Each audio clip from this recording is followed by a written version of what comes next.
那在轮回里面哦，在这个生命的游戏里面啊，我们常常会误解一些东西啊，有一些名词啊，你看东方人呢就会有很多名词，佛啊、菩萨啊、神明啊、仙啊、阿修罗啊、鬼啊、妖啊、魔啊，哇，一大堆这些名词啊，这些每一个到底是什么东西，然后会搞不清楚。然后西洋的外国也有啊，也有上帝啊，然后宇宙的本体啊、魔啊，这些也都有啊。那这些名词指的到底是什么？每一种的存在，它是一种什么东西？这样，那我们现在来聊一聊这些东西哦。每一个现象，它都会把我们抓在轮回里面。如果我们要跳出游戏哦，其实你不是进入那个每一个这种状态，而是离开所有的这些存在状态。我们说佛、神啊什么这些，它其实只是一种认知而已。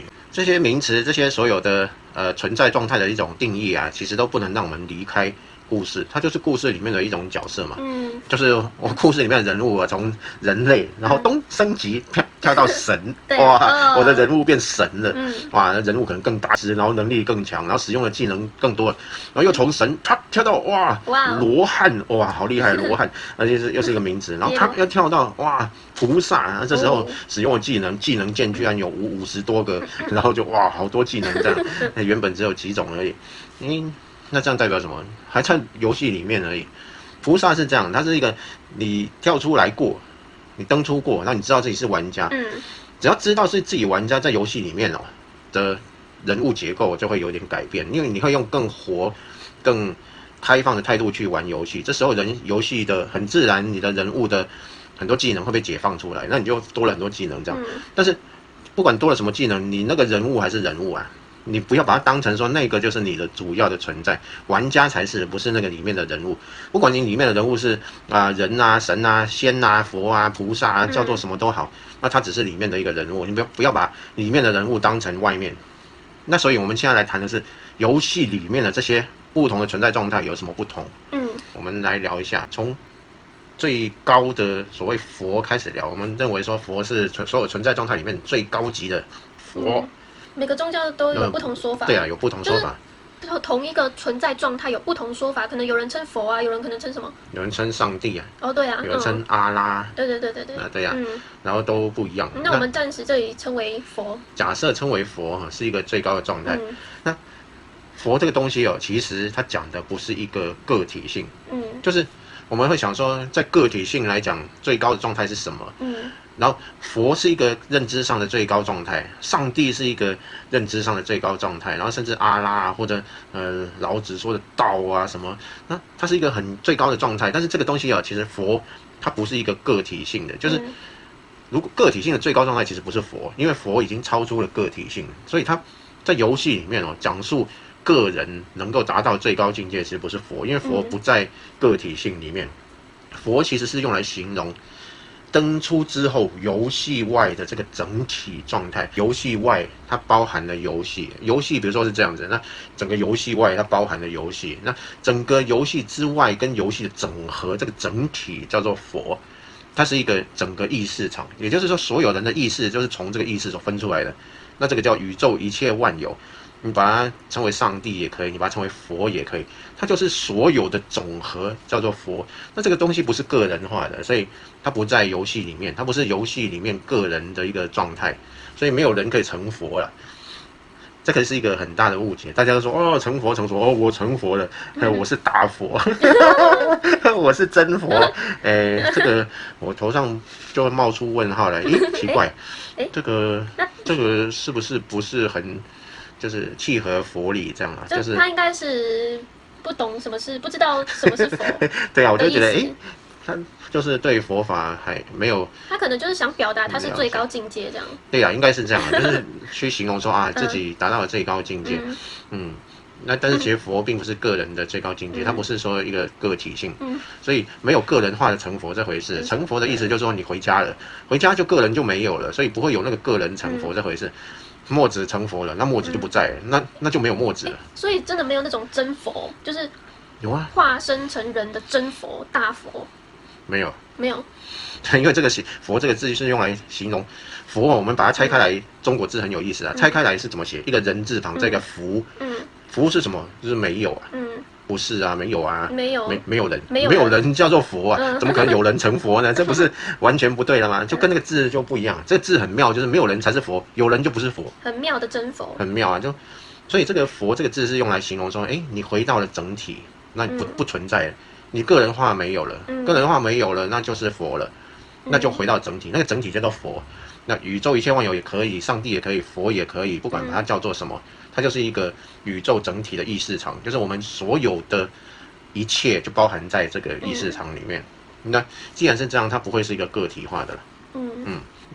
那佛就是这样，就是我们登出之后，开悟之后，我们变成我们原来是个玩家，然后我们再进行游戏。那玩家想说啊，那游戏已经没意思，我不玩了，就关机了。然后这时候玩家去哪里？关机之后，玩家就融入了那个整体，就不见了，连玩家都没了。这时候那个没有的整体状态叫做佛，所以连玩家都没有，更别说游戏里面的人物。那没有佛来帮助人吗？就佛就是一种空的状态，空如何帮助有呢？那为什么有人说真佛真佛？就没有真佛这回事啊，真佛就是空啊，真佛真佛就真空啊。就像弥勒佛，他没有弥勒佛啊，弥勒佛现在在兜率陀天，他的名字叫弥勒菩萨，他不叫弥勒佛。他叫他现在的身份是弥勒菩萨。当初释迦牟尼佛在这个世界上成佛的时候，他其实他的状态是十地菩萨的状态，他不是他可以叫做是一个佛，因为他在这里已经证得可以回家的状态，但是他先不回家，先教大家一些道理之后，然后他再关机回家，关机回家才是佛，而他已经具备了是佛的这种状态，但是他还没有回去变成佛，而是在这里以十地以上菩萨的身份在教大家，必须要有个体性，菩萨才有个体性，佛没有个体性。所以关机回去之前都叫菩萨。这是大家不了解的，以为佛陀在这里成佛之后他是佛啊，怎么可能在世界上没有佛？其实我告诉大家，真的没有佛。佛不是指个体性，佛是指回到那个整体的状态叫做佛。他就不是人嘛，这两个字很简单。你是个人，怎么可能还是佛？所以没有佛陀是菩萨陀。菩萨陀是吗？菩萨一坨一坨。可是佛陀现在也是就是佛啦。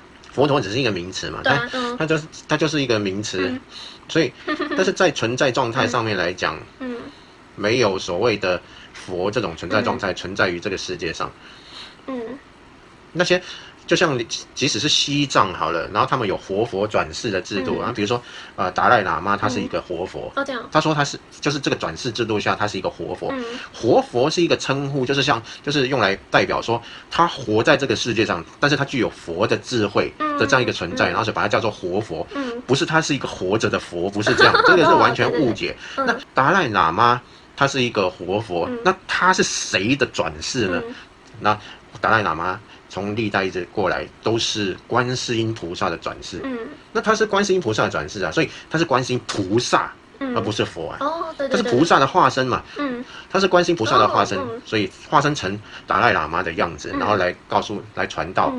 那所以他是一个菩萨，他是活着的，拥有佛智慧，佛就是宇宙空性的这种智慧，那他活着具有空性智慧的这样的一个人，然后把他称为活佛，那不是一个活着的佛，我是一个活着的佛。所以大家对这个常常会有误解了，就觉得说是一个活佛，有活佛啊，有真佛，有大佛，对呀，其实佛并不是指个人化的。那菩萨呢？什么叫菩萨？佛解释完了，然后我们来解释菩萨。菩萨到底是一个什么样的存在？菩萨是一个在整个游戏里面曾经登出过，就是他曾经按到，不管是不小心按到，还是研究了好久、学得很久，然后去按触发的，反正他就按了那个登出键，然后啪登出了。为什么我不在游戏里面了？怎么回事？这里是哪里？他登出了游戏了，他进入了空，他发现自己不是游戏里面的角色，整个游戏就像一个梦境一样，然后是一个游戏，然后他登出来，站在玩家的角度，站在这种纯然观察角度来观察着整个游戏，他在游戏之外，这时候登出了游戏的刚开始登出游戏的一瞬间呢，他其实连游戏都没有，就是那些解释啊，对世界、对自我的认知啊，会在那个一瞬间都不见了。那不见了之后，他就在一种纯然的空里面，他这时候其实是回到家的感觉的。但是很快，因为他其实对于世界，他的阿卡西记录还在，他的第8意识还在，所以这些东西啪又跑出来了，然后又看到游戏还在，原本他啪跳出去，然后没有游戏了，什么都没有，然后后来这些东西又跑出来，然后是游戏，但是他站在纯然的观察你的角度去看到了游戏，游戏还在，这个身份还在，所以他站在纯然观察的角度，他站在游戏外面，以玩家的角度去看待游戏里面的人物啊，游戏里面的场景，这样的存在的人叫做菩萨。那刚开始他跳出去的时候就没有了，就空。然后，但是他又生出这些阿卡西记录，生出这些第8意识的这些资料的时候，游戏又跑出来了。这时候他就以一种观察者的姿态在玩游戏。刚回来的时候，这些资料还是跟他很接近的。原本我们是在游戏里面玩游戏，我们是游戏里面的那个人物。跳出来之后，就用玩家的身份在玩游戏。但是这时候，游戏跟玩家之间的距离其实还蛮近的。这种蛮近的程度，很一不小心，然后他守不住这个玩家的角度，他太沉迷于游戏，他还是会忘记自己是玩家，然后觉得自己又是游戏里面的人物了，哇，又是墨子，我是墨子哦，我是墨子，然后这时候又迷失了，但是这种迷失不会很久，他又砰跑出来，我刚刚迷失了，不好意思，我还是回到了观察者的角度来看待游戏，所以这个状态叫做初地菩萨，初就是最原始、最刚开始那个初，初地菩萨还有分哦，还有分，从初地到实地嘛，从初地到实地是一个一个说法，那也有说到12地、13地的，但其实这规范并不是那么重要。反正就是越来越深的意思嘛。说越来越深也可以，然后说他的观察者的角度距离整个游戏越来越远也可以。你就会从一个很远的角度去看着这一切的发生，那就会变成说这个游戏可能是你观察的一个小部分而已。你用很远的态度去角度去看着它，那你就这个外面很广阔，那这个很小，那就会变成说，在你的意识大海里面，游戏的结构，你就发现只是一个小部分而已，外面好广阔好大。那你越离得越远，你就会发现越大。那整个那个很庞大的就是你自己，然后那个越来越远、越来越小的这个故事、这个游戏，那只是一个轮回。你离轮回越来越远，所以你怎么可能被轮回拉回去，然后又开始轮回？不会，就到了一个够远的程度啊，你就不会再被拉回去了。那个不会被拉回去的这个程度，我把它称为8地菩萨。8地菩萨叫做不动地，也就是说，到了不动地这个程度的时候，你跟他已经够远了，不管这里发生什么，你都不会被拉回去了，就没有轮回的可能性了，在这个位阶，所以那就会离开彻底的解脱轮回。所以刚开始登出之后，到这个程度，它有一段时间，这段时间就是你一直用观察者的角度消化掉你在轮回里面的这些信念，所有信念越来越薄，你越来越远，越来越远，然后到达了这个不动地，然后就彻底解脱轮回。大概是这样的一个状态。不是，之前我们喝死藤水的时候，然后你说我那一次提升到初地菩萨的，就是你感受到初地菩萨所感受到的状态，这样，就是你在那个状态里面，然后你跳出了人物的视角，然后然后变成玩家，然后你就在一种好像纯然的观察者状态，然后看着一切的发生，然后你跟一切是有距离的，所以你就会体会到那样的状态。但是不是说你已经证得了初地菩萨，只是你短暂的在那段时间体会了，跳出了人物视角，在菩萨状态的这种视角去看待，你就可以短暂体会到初地菩萨是什么状态。那这算开悟吗？不算开悟，也不算因为开悟是恒久的，那个只是短暂的，你的意识状态进入了这样的一个体验。不过喝也不一定体会到，每个人喝的状态不同啊。你不是想说，我来体验看看那个观察者是什么体验，那你就去喝，结果你喝的不是体验那个，不一定是体验什么。真的，每个人都不一样。对呀，有些人是体验到地狱，对不对？那有些人甚至喝了好几瓶都没感觉，就是只是一直呕吐，噔都没感觉。我说，我喝死藤水，我体验到初地菩萨，那也是我的经历，而不是每个人喝了都会这样子。重点还是自己登出啦。就好像我发现很多人会把那个当作是一个开悟对呀、对不对？就以为是那个就是开悟。但其实这样还只是初地菩萨哦。就算你体会到那样，也只是初地菩萨。你还只是初地，而且你不是说初地什么到2地、3地、4地那个之间的距离会越来越远是吗？它的比喻有点像这样。你初地菩萨只是刚离开了这个人物，你就会发现你跟人物是脱离的这样子。但是从初地，比如说是这样的一个距离，那2地的距离可能就是这样的距离，就很远，就很远。你从初地到2地其实是一个很远的路程。那从2地到3地，可能就是从这边到3层楼那么高的距离。就比喻，比如说2地是这样，那3地可能就3层楼高的距离。然后3地到4地啊，可能就从这边到大气层那么远的距离。然后从4地到5地，又可能从地球到月球那么远的距离。它其实是每一个距离啊都相距非常的远，就是。我们以为从初地之后，我是菩萨了，很厉害啊。其实还有很远的路会经过，它很远的一个过程。就可能想说可以很快就明天就2地，后天就3地。对呀，其实没有那么快速，没那么容易。就你对啊，喝死藤水顶多就体验到那种观察，真正体验到观察者的，真正体验到观察者的角度，那还只是初地哦。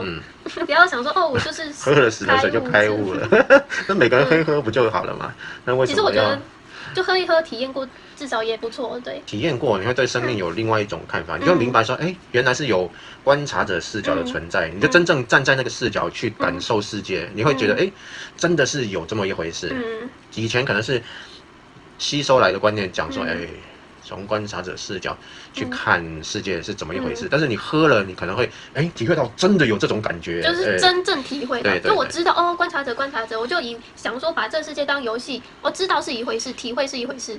对啊，就有层次上的差别，这样，在那个状态就可以短暂体会到，这是一个我觉得还蛮不错的一个事情，就是你可以真正体会到，原来真的是观察者跟世界的确是有距离，的确是有分别的，可以站在那个纯然的观察去观察一切，这样一步一步越来越远，越来越远，然后到了8地菩萨以上就不会再轮回了。那到了10地啊。就可以关机，然后不玩了，就是这样。菩萨大概是这样一个状态。那会不会到8地就很容易到10地啊？会吗？8地其实就可以关机不玩了。10地菩萨是说你已经具备有最广大的智慧，你能把最广大的智慧流入游戏里面，就把一切万有的这种所有可能性的智慧，然后把它用在游戏里面，这是10地菩萨的一个状态。那等于是说，这个状态就是能在游戏里面达到的最高境界，就是这样。你可以举个例吗？例如什么？例如什么？因为很多人都想说，你说的没错啊，我有神通，我可以运用什么神通，那我就是10地菩萨了。那你变100个世界出来看看。就是你想象我神通啊，我手上要火就有火，然后我要几个分身有分身，你认为这样就10地菩萨的境界嘛？10地菩萨是这样。弹指间可以变化出百千万亿的世界，你能变出一个世界出来看看嘛？你搞不好都变不出来，不要说弹指间变出百千万亿的世界，所以那不是我们能够理解的，就超过我们能理解的范围。它已经是你所有意识在瞬间，你可以变现任何现象，甚至连整个世界都可以在一念之间变出来。为什么阿弥陀佛可以变出一个西方极乐世界？它是用一念而已。大家认为说，哇，里面有什么柱子，然后镶金的又翡翠，什么镶成一个柱子，然后很漂亮的宫殿，然后有多大多大，然后多美，真的有这个地方没错，它是一所学校。但是怎么变出来的？一念哦，各位，不是他想了很久，用意识，然后去花了5年的时间，然后去用意识建造出来，不是，慢慢的，不是，他是这样，然后整个就出来。所以这个就是10地菩萨。真正的实力就在这里，它在宇宙间，它可以瞬间变现任何现象，弹指之间没有时间的问题，所以不是像我们想象的这样。佛只是一个名称啦，谁都可以叫佛嘛，反正名字，中国字里面有这个字，那谁都可以用，那所以ID 都可以取为佛啊。对呀。现在户政事务所都可以改名字，其实我也可以去叫什么佛之类的啊，对啊，就把名字改成什么佛这样啊。莫佛，莫佛，这个还蛮好笑的。对呀，所以玩家的最高程度，不管你把它称为13地菩萨也好，10地菩萨也好，也就是菩萨的最高层次，也就是这个世界里面存在的最高等级了，就是这样。那这些比较高的等级，它是需要登出作为背景的。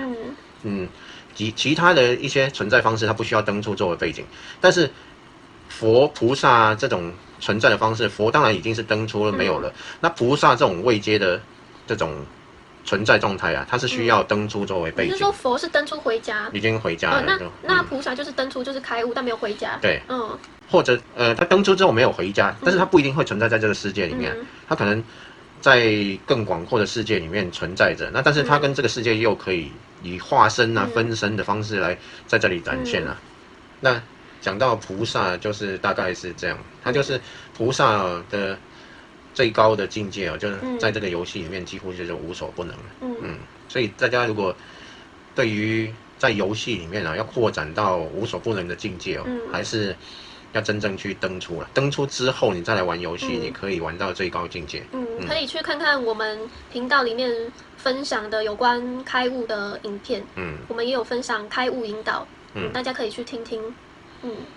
其他的，讲到像天人，那佛教里面用天人这个名词来说明，那其实就是不同世界的高频存在。就例如说高龄啊，扬升大师、扬升大师、高龄、天使。扬升大师听起来感觉上应该是菩萨。是菩萨。因为他为什么能够做扬升大师？他能够是大师级的，然后又可以在非常扬升的状态下，然后能够有很大的能力。相信这种层次应该是大菩萨的这种阶段。所以扬升大师是菩萨，应该是大菩萨。那像一些高文明外星人，高文明外星人，他就是频率高的存在。这种在佛教里面规范成天人，是正面的。正面的。那负面的天人呢，就把它规范成阿修罗。那其实就是魔啊、阿修罗啊，这种负面存在，也就是他有高能力，但是却是负面的。所以高维度不一定都是正面的，也有负面的。这个我们可以找一集影片来分享一下。那所以阿修罗就是负面的高维度存有，那正面的高维度存有就称为天人。那这些高到一个程度，我就没有形象的，那就那就高一些高龄啊，它其实没有这种形象。形象是这样子啊，我们这个肉身有物质的身体嘛，但是频率高到一个程度的时候就没有物质化，它就纯粹能量化，但是看起来还是有身体，它是有一个有样子的能量状态，还是有一个样子。那再高到一个程度，就连样子都没有了，然后就只是一团光。那这些其实都称为天人，都是天人高龄。那再高到一个状态，连光都看不太到了，它就是一种纯粹的意识存在状态，这样。那看不到，不知道是什么这样。就一直往上走，这个形式就越来越看不到这样。那这些都称为所谓的高龄。维度比较高的存在，它就二元性很分明，要么就是极善，要么就极恶，所以它会完全偏一边。那我们这种世界啊，就是刚好善恶都有，各参半这样，就很二元，黑白也各一半，善恶各一半。讲到天人啊、外星人啊、高龄啊，其实都属于同样的一种状态。再来就讲到所谓的神，神是有分成，如果外国讲的神，其实是指最高的，就宇宙一切万有，佛，然后他们会讲说神，他们讲的神其实就是上帝，然后就是最宇宙一切万有。耶稣吗？不是，耶稣是神的儿子。耶稣就是菩萨。耶稣就是菩萨，神就是佛，就是宇宙一切万有的。对呀，菩萨是从佛生出来的，所以源头把我生出来嘛，那就比喻成他是我的父亲这样。那所以就是上帝就是耶稣的父亲。在我们中国的神明，那又是不同的一个东西。对，民间的神。民间的神明到底是什么？大陆啊、台湾啊、东南亚啊，都有这种神明的这种认知。那对于这个神明到底是什么现象？它其实是在佛教里面把它统称为鬼道。那这听起来鬼道好像很不好，其实它也不是说不好，它是我们人在这辈子结束之后如果没有转世到其他地方去，但是我们又很执着这个世间的事情，它就会转生成这种状态，我把它称为鬼道。但是这种状态不是说就是很低频的，不是，它是在这种没有肉身，然后却转变成另外一种有形的这种形式的存在状态。这种存在状态它其实不是只有不好的，它其实也可以有频率稍微比较高，然后比较好、比较善良的一种状态。那这种状态我们就要把它规范成神明。哦，就所谓妈祖啊，对，玉皇大帝妈祖啊，是吗？玉皇大帝不是，玉皇大帝是天人。哦啊，他是天人，他是另外一个世界的人。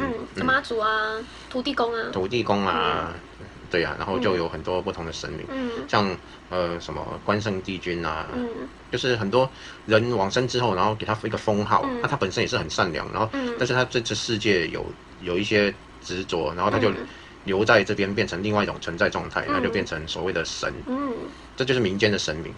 民间的神明你进入那个世界之后啊，灵界之后，他有一套他们自己的规范，那如果你相信那个规范了，你就掉进那个系统里面，你就变成在那个系统里面运作。哦，对啊，对，还是一个规范这样。还是一个规范，还是一个系统，这是我们民间说的神明。而且他们是不是还是会有就是势力啊什么的？有，他们有不同的派系，不同的势力范围，不同的。就其实跟人一样嘛。其实跟人一样啊，有党派啊，有什么。化身嘛，对啊，人死后世界当然就会用人的那一套在生活，对啊，所以还是一样，人就会对啊，就会有势力啊，有什么的。因为我们可以找一集来深入聊聊，可以深入聊聊，因为这些我接触的还不少，还去帮忙处理过一些事情，这样，在这个世界，我听到您最近的故事真的是蛮妙的，台湾人都知道的那种神啊什么的，原来他们其实都是会有什么争夺啊，土地争夺权位什么的，对不对？对啊，有一些他们的不同派系、不同领域，然后在争夺一个权利这样。对啊。有一些这些现象还蛮有趣的，很有趣。其实以前我们想说神明是很高等的存在，他们的内心一定会很高尚。其实也有一些人性的部分，但是反过来看，一些比较高等的神明，他还是非常具有善良慈悲的特性。在这个世界里面，就是我们肉身所能见到的另外一个比较纯能量化的世界，我们可以把它叫灵界。那在灵界里面，神明算是比较高等的存在，那另外一种存在就是鬼，鬼就是我们人最害怕的东西嘛，就很多人都觉得怕鬼，那觉得鬼就很可怕这样。等一下，那这样说不就其实人人都可以当神明？就是如果你想当神明，你死后就请人家把你做成一个什么神啊，你住在里面不就好了？可是这样有什么意义呢？就是大家会认为神明很棒，然后受人供奉。但是今天如果换成是你，我让你当神，然后你就住在一个木头的雕像里面，然后我每天就给你香插在前面，然后放一些水果这样，你哪里都不能去，你只能待在这个木头里面。他们真的都是这样？你要吗？当然不是这样啦，我只是举例。对，他还是可以自由离开来去啊。但是我们觉得哇，神明好棒啊，受人供奉啊。但是如果换成是你，给你刻一个木头，你只能住在里面，然后每天用一些水果啊、香啊，然后拜你，然后对你很恭敬啊，哇，神明哇，对啊，拜你，然后但是你只能住在那个木头里面，来享受这些所谓的贡品什么，然后这样就还有一堆信众，然后这样的生活你是觉得很棒、很美好的吗？如果是我是不要了。对，我的意思就是说，其实神明就是一种人死后可以变成的一种状态了。如果你想要的话，如果有这个愿的话，想要帮助人间的，它是有一些可以帮助人间的方式跟力量。如果有这种兴趣或者这种愿，也可以朝这个方面。对啊，也是一条蛮有趣的选择，这样。人人都可以当神明。也不是人人都可以当神明啊，你当神明还是要有比较偏向善念的一面。对啊。那如果你太负面了，你就只能当鬼，没办法当神。没有那种，不是有那种阴神？阴神他还是鬼。那为什么有听说什么神，但是就是有恶的部分呢？因为神明只是一个名称嘛，在那个世界里面其实没有划分的那么明显的。也有恶的部分啊。你能力强，但是你的心念不是很善良，你可能也变成另外一种，也变成一种恶的存在，就是不善的存在。就是但是有自己的信众啊、势力啊，所以可以说是我是神明这样。就神明就也是一样，就是一个跟佛啊、菩萨都一样。但是在这个世界里面，我常常会有一些狡诈的事情欺骗的事情，就是因为人对这个世界并不了解嘛，然后就会有一些人，比如说我的频率在某一种频率，然后跟某一个所谓的神，然后能够比较容易感应，然后我就变成他的代言人什么之类的。然后他告诉我说他是观世音菩萨。我听到因为我根本不了解嘛，我耳朵听到或者我内心影像跑出来，真的看到一个观世音菩萨，我就觉得是观世音菩萨，但其实是伪装的，又不是真的。这个世界就常常会有伪装的事情出现。这可以早一集讲，到时候我把它记下，早一集分享那个，会有伪装的。伪装。所以有些人说，我遇到神佛啊，遇到玉皇大帝，遇到观世音菩萨，他请我当什么？请我当代言人，然后并且我死后会让我到什么世界这样。我遇到弥勒佛啊，叫我当代言人啊。很多讯息都是假的。所以很多灵他是故意幻化成一个菩萨的像，然后去骗人这样。没错啊，因为信念是可以传达的嘛，你只要有在那个世界他们是很能传达意念的，所以他只要传达一个你知道的菩萨的样子给你看，然后你就觉得他就是那个菩萨。菩萨其实神通广大，他干嘛要代言人？对啊，干嘛代言人？菩萨还要人的帮助，然后才能做事，那就很奇怪啦。那怎么会是神通广大的菩萨？所以这些观念信念都是有点问题的。就是像以台湾来说呢，你看什么没有灵媒最多，每个都通灵啊，这边通那边通，然后每个越通的越大，这样哇，我通的是玉皇大帝，我通的是观世音菩萨，我通的是如来佛祖，我更大。然后每个人都通啊，很多都通啊，到底通的是什么？谁知道？所以真的可以通到什么耶稣啊、玉皇大帝，是真的可以通到，还是可以吧？还是可以，但是基本上10个通有9个都不是真的，因为谁都可以说他是耶稣啊，谁都可以说他是玉皇大帝啊，就是在一个看不到的世界里面，又充满着人性，那充满人性就会充满着欺骗。那你确定你通到的耶稣是真的？通到的耶稣，你是怎么分辨的？其实很简单，从能量上我就可以分辨，因为一般人他没有办法去感知能量的频率，所以他对于讯息的来源频率是什么，他根本就不知道，他的光是什么，他的对啊，你根本不知道你的对象是什么。所以这就是说，你起码也要就是修到能够感觉到分辨频率的高低，你再来通，不然你通到什么，你是问号的，对，也是问号，你通到的不一定是真的这样。不然呢，你通的是什么，其实是蛮危险的，因为每一个他都会跟你说他是一个菩萨什么的，都很大。没有人说他是一只鬼这样，对啊，没有人在你耳边，然后你突然听到一个声音，然后说我是鬼，你来帮助我。其实他不会这样讲，他一定说我是某某菩萨，你帮我做代言人啊，我跟你合作，那我会当你的眼睛，所以你也会赚到一些钱。为什么呢？因为我可以看到人所看不到的事情，那你就会很准。比如说有一个信众或者有一个人来问你事情，那你就说你是不是有3个兄弟啊？然后你哥哥有点弱智啊，你家住在戏子啊什么，然后讲得很准，哇，菩萨好准哦，真的是菩萨。其实那个鬼去查的，或者去看的，或者去鬼也有他的神通嘛，有基本的一点神通，他能够知道一些事情。然后，你就哇觉得好棒哦，我可以靠这样赚钱，然后又跟这个所谓的菩萨合作，其实你合作对象根本就不是菩萨。这种很多台湾太多了。这个讲一个小故事，有一次我去一个所谓的什么坛然后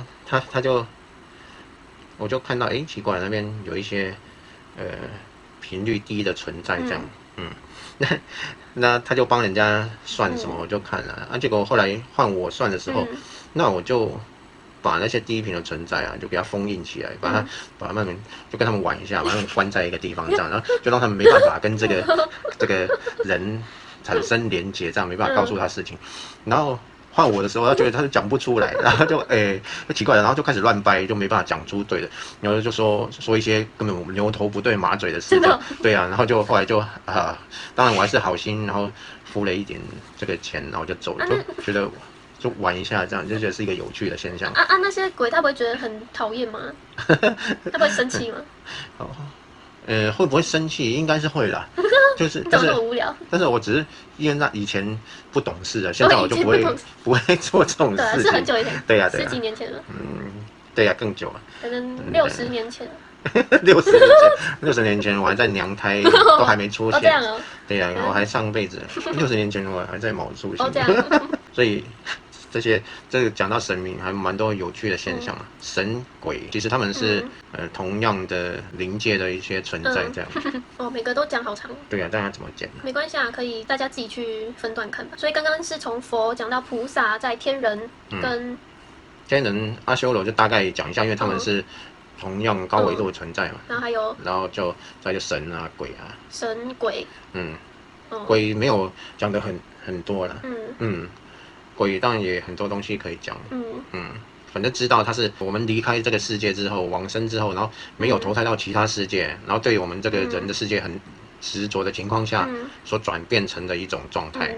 六道轮回，把它叫做鬼道。其实鬼道是一个很不舒服的存在方式，它不是一个很舒服的存在方式。怎么说？除非经过修行修炼的一些鬼魂，不然它的存在状态是很容易受到干扰、受到损害。因为它的能量其实不是很强。其实鬼怕人，不是人怕鬼啊。人都觉得鬼好可怕，其实鬼看到人才可怕。对啊。因为人的能量场是比鬼强的。对啊。那人去接近鬼是不舒服的。自从遇到墨子之后，就不怕鬼了。对啊，我还说，墨子，我们去找鬼，陪我们去找鬼。好奇宝宝。然后他要指给我看，鬼在哪里？我就看不到，但是还是很开心。但是看久了头就很痛。会感受到那个地方。再来人其实大家都很清楚，不用讲了。鬼再来是人哦。天人再来是人，然后才是鬼。天人人鬼。然后再来就地狱道，地狱道就是我们精神所幻化的一个受苦的一个地方。我们如果相信有地狱这样的地方并且我们活着的时候有很多业，我们没有把它处理掉，我们觉得我们杀生啊干嘛的，然后很多事情没有处理掉，然后我们又相信有地狱这个地方，我们就会变成这种存在的状态，然后就会感受到很多痛苦这样。是精神上痛苦还是身体上？其实精神就是身体，没有实质的身体，但是就有点像我们做梦一样。我们做梦，它的痛苦不是来自于那个你真的有一个肉体痛苦，但是那种恐惧啊，对啊，可怕啊，就会让你觉得非常痛苦。这样，什么割舌头也不是真的有舌头可以割啊。对啊，反正就是痛苦。那其他的状态还有一些我们比较知道的，比如说精灵。精灵到底是一种什么样的存在方式？它其实是一种比较高维度的存在，存在在我们这个世界。对于佛教来说，精灵还是属于天人类。但是它不是在其他的不同的世界，而是存在在我们同样的世界，却是重叠的不同空间。然后我们一般看不到它们，因为它们的维度比我们要高所以我们肉眼看不到它们。但是它们却又存在。它们通常体积比较小，然后通常存在在大自然的环境里面靠近就山啊、树啊，然后山里面，然后跟植物会有很大的关联，这样。下次我们找一集去找精灵。好啊。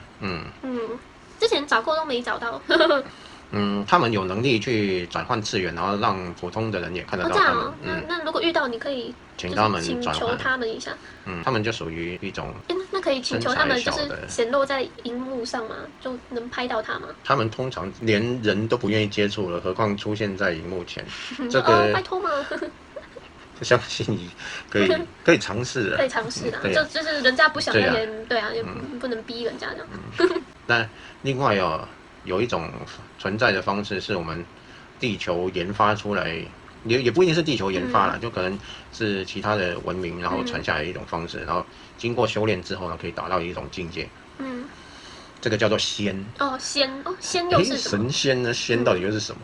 仙是从中国古代道家传出来的炼丹的方式。炼丹不是那个外丹，不是炼一颗东西叫做丹这样，是从修炼身体的能量的一套方式。然后经过那套方式之后然后就可以达到某一种状态，离开就可以把这个肉体抛弃掉，然后用一种新的存在方式存在，然后就可以存在个好几千年甚至更久这样。仙的存在状态，它就是人体经过一种锻炼之后，然后达成一种状态，就把人用身体累积了很多的能量，累积了很多的气在我们身体里面，之后把这个气在一个已经成熟的气机把这个累积完的这个气，然后把它移到头顶。移到头顶之后，跟我们的灵魂，也就是神识合在一起，把气跟灵魂结合在一起。然后在一个时间然后就这时候我们准备好要放弃身体了。所以这时候就进行一个动作，就把身体所有的营养、所有的气全部再聚集到这个地方。然后全部聚集完之后，身体其实就已经没用了。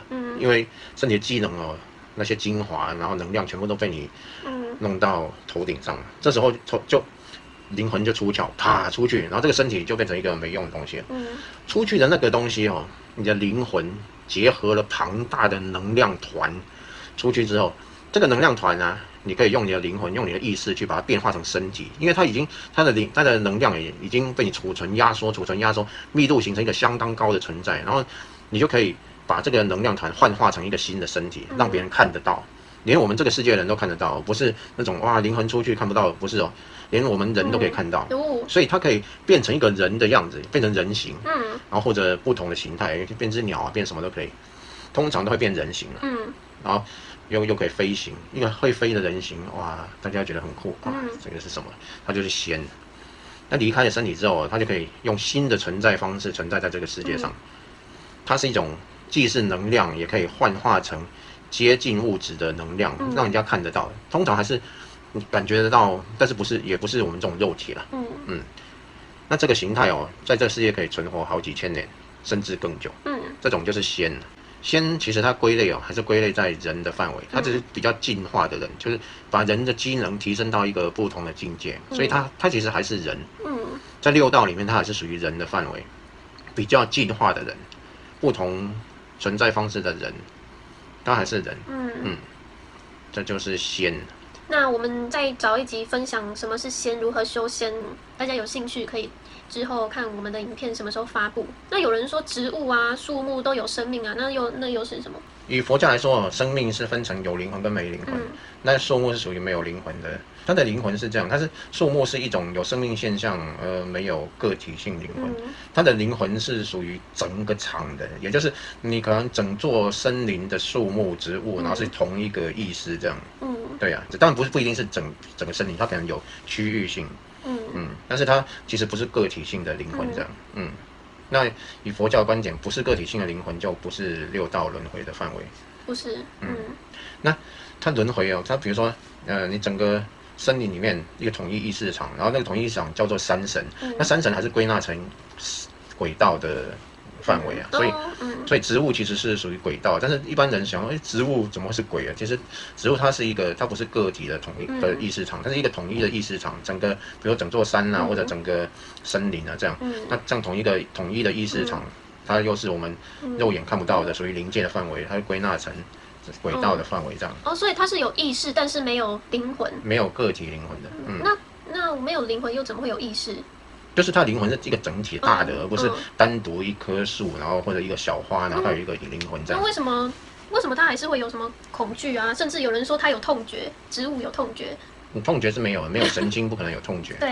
对啊，痛觉是神经系统的产物，但是它是有恐惧的。就是它的恐惧跟我们人很害怕那种恐惧，有点类似，它是一种生命存在的一种反应，就是你要伤害它，要杀害它，或者要把它剪掉什么，然后它会有一种想要存活的这种状态，这种就叫做恐惧。所以说了这么多，除了佛以外，菩萨到地狱道、六道轮回地狱道，都是在游戏之内的，都是在游戏之内角色。所有都在游戏里面。这集讲的是还蛮清楚的，就是把它讲完了，虽然很长。对呀。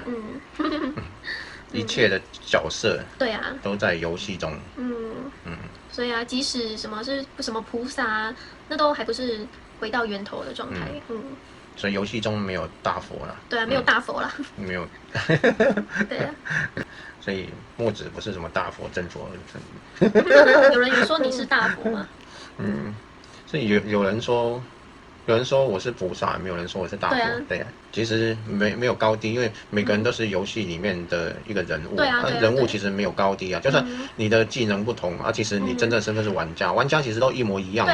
玩家并没有高低之分啊，所以每个人几乎是一样的，就是只是一个玩游戏的玩家这样，知不知道自己在玩游戏而已了。对啊，好像很多人就是会去拜，有些人说我很虔诚。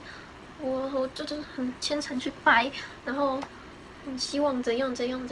真正最大的就是佛啊，佛并不在游戏里面，但是它却在我们每一个人最深的那个观察、那个觉察，那个就是我们的整体的意识。那个真正的神性、真正的空性、真正的佛，其实存在于我们每个人的内在最深处。所以要拜就拜自己就好了。对啊，你拜自己就好干嘛往外拜？